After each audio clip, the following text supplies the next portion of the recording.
এখন আমরা যাচ্ছি দুপুরে প্রসাদের জন্য।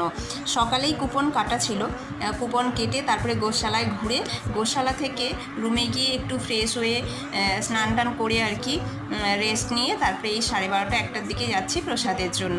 কুপনটা সকালেই কেটে রাখতে হবে, নাহলে বেলার দিকে কুপন পাওয়ার সম্ভাবনা অনেক সময় থাকে না, আর রাতের কুপনটা সন্ধ্যাবেলা কাটতে হবে। আর এদিকে আমার ছেলের বদমাইশি বড় হচ্ছে, বাইরে যত জিনিসপত্র দেখছে, এত দোকান দেখছে, ওকে সবই কিনে দিলে হয় আর কি।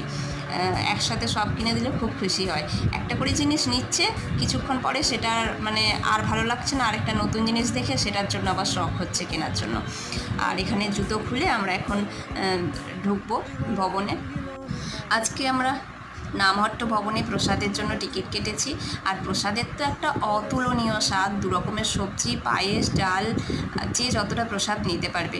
যাই হোক, পরের ভিডিওতে আবার দেখা হচ্ছে আমরা কী কী